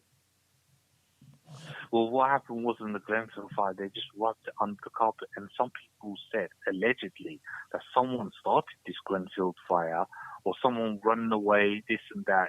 It's all baffling. Now, I can't make some comments because it will be like throwing accusations, but some people were saying, well, someone started this. They were trying to analyzing this, but most of the things, was like gone under the carpet. And then they started to talk about, Floyd Mayweather, I like your eye-star grill and everything. They started to change the subject to Floyd Mayweather fighting with things. Who cares about that? People are caring about people actually right now, what they're going to suffer and what they're going to suffer in Brexit. Because I believe America has a pie in hand in taking out, but they're not going to give you the freedom of speech like they do in America. America has a pie in it, you know, and what he has said, the ketologist has said was, I listen to it all the time. He takes all the time, and I'm thinking, well, hold on a minute. I'm not just going to believe in what he says. I'm going to go out there and analyze, and I'm analyzing, and things are happening without me even knowing. And then people will say, you're paranoid, you're this, you're that, don't worry. They would do, because you're uncovering the truth. Yeah.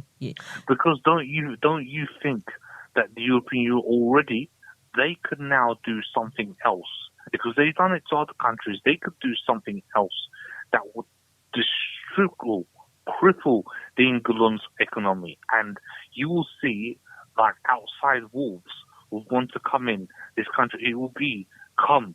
Why do you think this country's army, I heard this, the ground troops are they are not even close to the Syrian army's ground troops. If this country was in a struggle, they would run like loose women.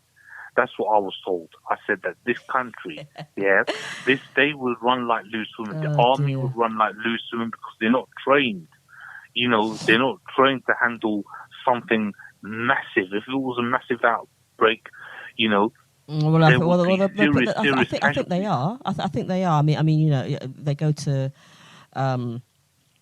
military school, and they're taught how to use weapons, and they're taught how to look for certain conflicts, etc., etc. So I would assume that they are. Otherwise, that we wouldn't have an army that was we wouldn't have an army that was so-called successful. No, but what I'm saying is that they would find it really, really difficult if there was something like that. That's why they use films. They use spooks where a woman, for example, a lady will fight in 6 men. Yeah, like the men with masks and the lady just using her bare fist and fighting all of them and destroying all of them. Yeah, that will not happen. They make the army look like how do I say? The army is invincible, but it's not. I understand it's not a film thing. It's not a joke thing. Yeah, if anything breaks out, God forbid, I would have to try and find a way to go back to my country, and and things basically would. But what I'm saying is that they would struggle. They would find it really, really difficult, and the army would run like thing. So that's what I'm saying. Yeah, that this should not happen. That's what I was saying. Let's stay in the EU. Yeah, because one's not better, but one is better. It'll be very interesting to I'm going to have a look at after the show actually. I'm going to have a look at Articles 11 and 17, and when are you going to come back again? Well, I'm back on air on the 16th of February. 16, and that's on Sunday. Yeah, 2 week Sunday. I'm going to have a look at Articles 11 and 17, and get my head around those and understand those. Oh yeah, not every Sunday. No, I'm here for 2 weeks. In 2 weeks, all right. Keep carrying on because you've been a very good influence. Yeah, Thank you very I'll much. leave it there. Thank you very much. Thank you. Bye. Thank you. Bye now. Okay. Thanks to the caller there. So do give us a call. Do give us a call on 073 05 417 668. Just watching the Arsenal game against Burnley at Turf Moor. I'm going to have a look at Articles 11 and 17 and get my head, possibly not this week, not during the show. So I'm ready for the next, for the 16th of February. And I need to get my head around those. But should we have left the EU? I know it's happened. I've come to terms with it. Do I resent it? Yes, I do. I'm not saying that the EU are perfect, but then again, this country, I don't trust this country to have yours or my best interests at heart. So please, please, please do give me a call, 073 05 417 668. You're listening to the Ebster on Feferity Radio. TLC and Waterfalls. Something that kind of this song reminds me of what this country is chasing now that we are entering, or we have entered, a transitional period. And what is to come? Well, let me go back to the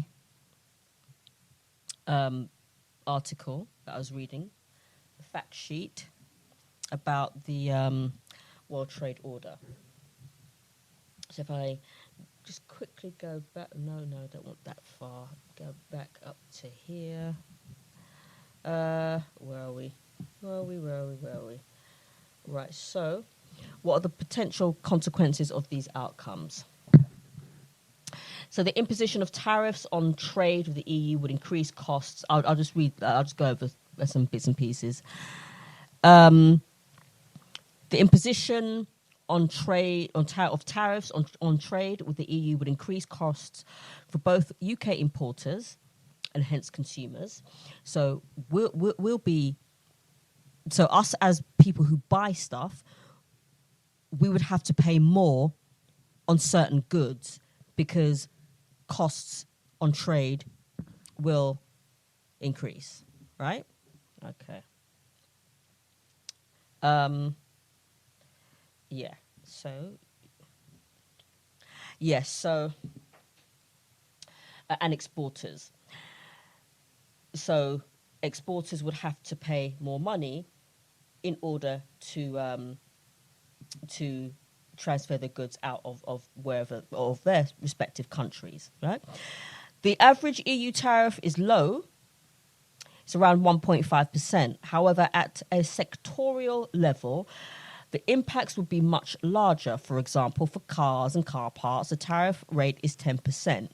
And since most UK-based car production is exported and uses imported parts, the impact would be magnified. The impacts would also be large on agriculture, where EU tariffs and quotas remain high. This would result in significant food price inflation for people in the UK. So we'd pay more money for food. Okay, so right now we're paying what I would consider reasonable prices on food. Come the EU, or come the final third, if you like, which is when there's no freedom of movement, and we're literally out of the single market after the transitional period, we'll be paying more money. Yeah. The only exceptions to this principle are that that countries can choose to enter into a free trade agreement, and they can give preferential market access to developing countries.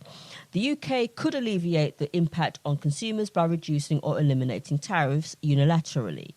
As long as this is done in a non-discriminatory way, this would be permitted under WTO rules. However, this would have significant impacts on domestic producers, especially in agriculture. In any case, increased tariff barriers would not be the most important impact. The bulk of the cost of doing business across borders comes from non-tariff barriers such as border checks, custom controls, and compliance with different product standards and regulation across countries.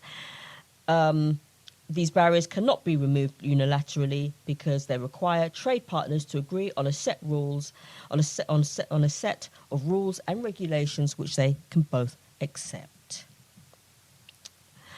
While the UK is in the EU, its businesses do not have to go through border checks because they already qualify as being compliant with EU rules and regulations. All right.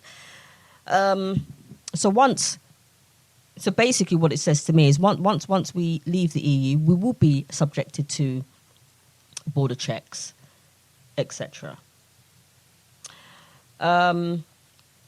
Under a hard Brexit, WT rules scenario, without mutual recognition, agreements for product standards, it is unlikely that UK products could enter the EU without further checks at the border. Over time, if there is a divergence between the UK and EU standards, UK businesses would need to produce two different product lines, one for the UK, one for the EU, which would increase costs and reduce competitiveness.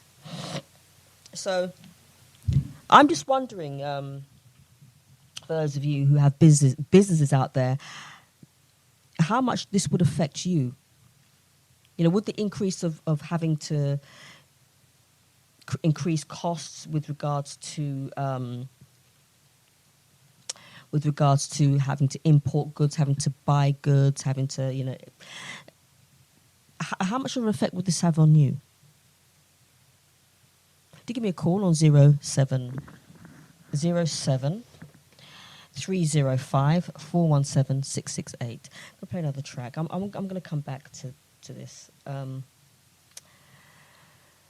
because it's going to be a case of I told you so. I'm not going to play more TLC. I'm going to play an album that I've been rinsing for the past few weeks, for the past month and a half actually.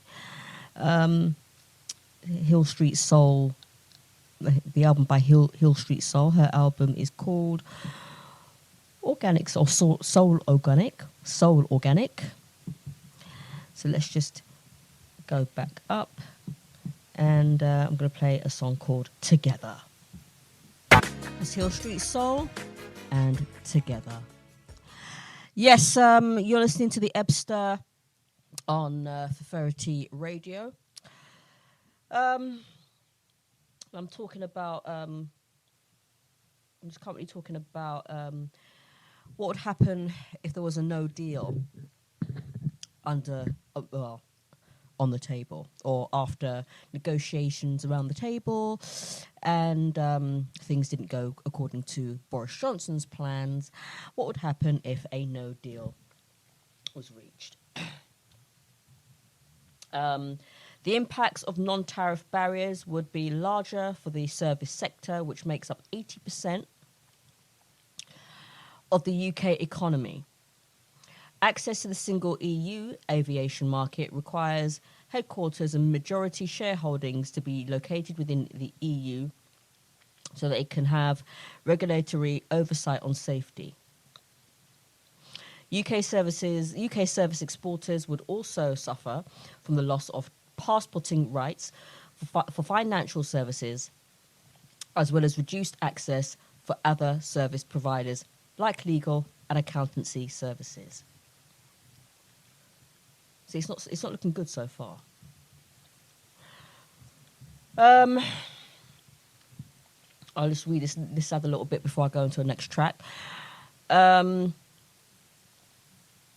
The Centre for Economic Performance estimates that a no-deal WTO rules-only scenario would reduce the UK's trade with the EU by 40% over 10 years.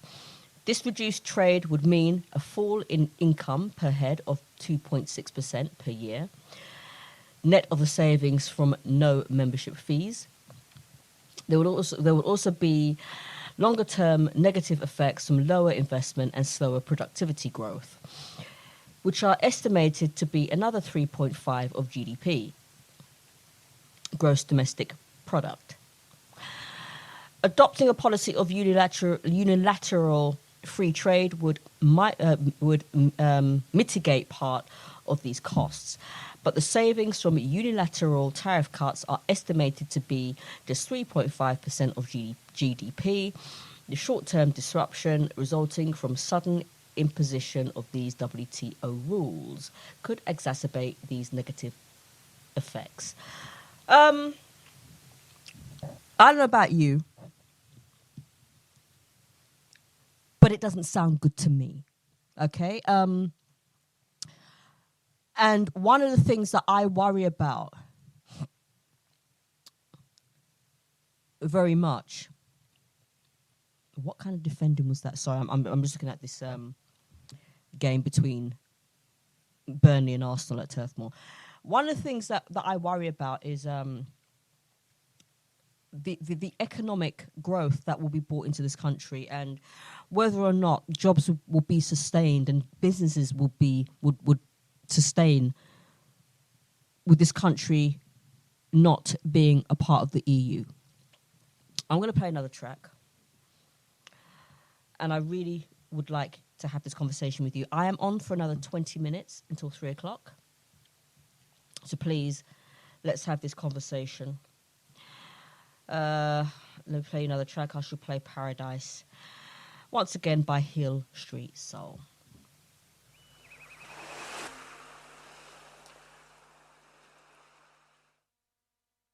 That was the Hill Street Soul and Paradise. So in the last 15 minutes,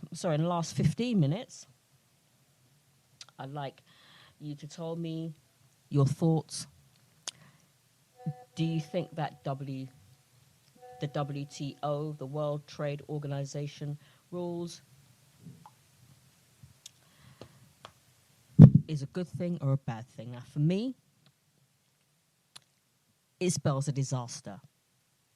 But you may have you may have a completely different outlook. I mean, it's all well and good saying, oh, you know, we're free to trade with this country and that country. And some people, and when people come out with that, I'm thinking to myself, well, hang on a minute.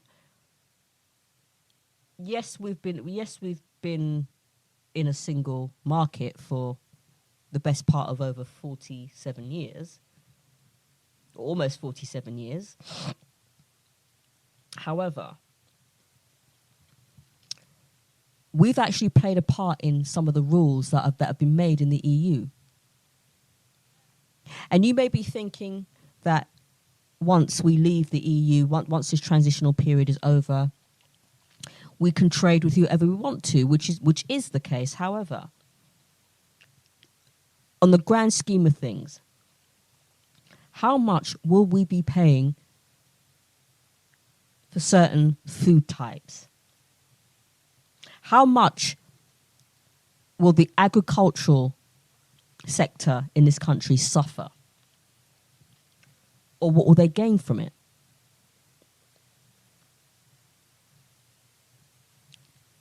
How bad or how bad or how good will it affect people who run their own business?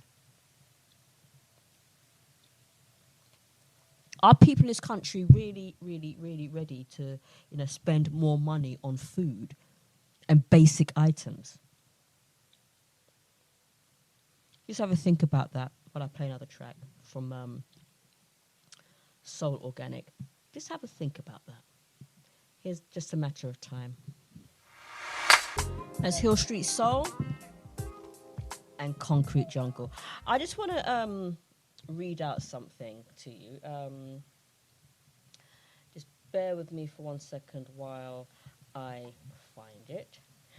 And this is the extent, and when I talk about Brexit, and at the beginning, I did say that I did allude to the fact that you got some people who voted Brexit who are you got two types of Brexiters. Yeah, you got the ones who are informed, and the ones who are ill-informed. Yeah, I got 6 minutes left, people. Yeah. Yeah, so you got the informed Brexiters and you've got the ill-informed, brain-dead, read the Sun newspaper and digest everything that it says type of Brexiter. Let me just read something. I mean, this is a type of narrative and disgust that's come from some Brexiters, not all. Okay, so please, what I'm about to read is the mentality and of the ill-informed Brexiter, not all. Okay, it's a notice on the door, probably of a flat. It says here, "Happy Brexit Day. As we finally have our great country back from whom, we feel there is one rule that needs to be made clear to Winchester Tower residents. We do not tolerate people speaking other languages than English in the flats. In the flats, yeah? Okay, this is how dumb these people are, right? We do not tolerate people speaking other languages than English in the flats. So it's almost as if what goes on in your flat, or everything that goes on in your flat. So what they're basically saying is that they have an embargo of anybody speaking a different language inside the flat, yeah? Inside the flat that these people probably pay rent for and pay anyway, right?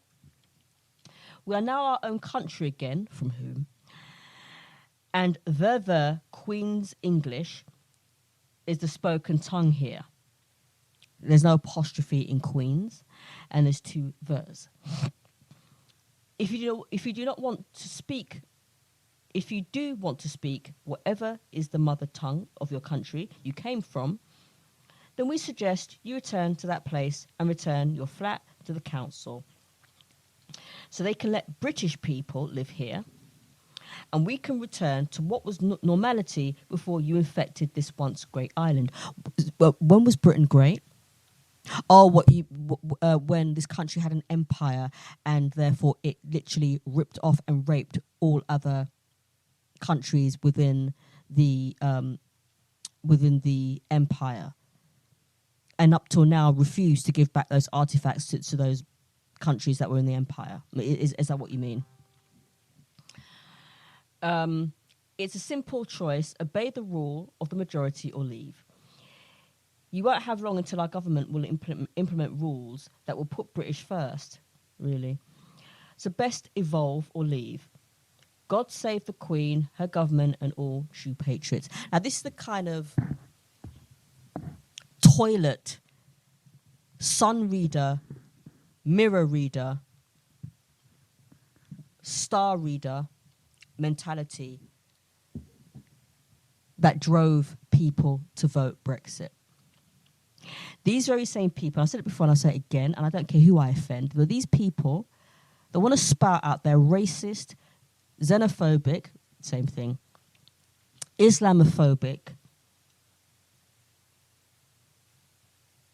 toilet paper mentality, but yet they're happy and able to live off of those people who actually make this country what it is. You've been listening to you've been listening to the Ebster, rather, on Feferity. I shall be back in 2 weeks, on the 16th of February, after I've had a trip to New Orleans. And for those of you silent listeners, thank you very much for listening. And for the caller, thank you very much for your input. I'd like to say thank you very much to DJ Freestar for his input in today's show. And you and I shall come together in 2 weeks' time on the 16th of February, where we will have another conversation about whatever is at hand at that period. So once again, much love, and you and I shall talk on the 16th of February. I'm going to play you out with another track by Hill Street Soul. This album is so good. I don't know why I didn't discover this album 21 years ago. And here is High Ground. Until then, much love and have a wonderful Sunday.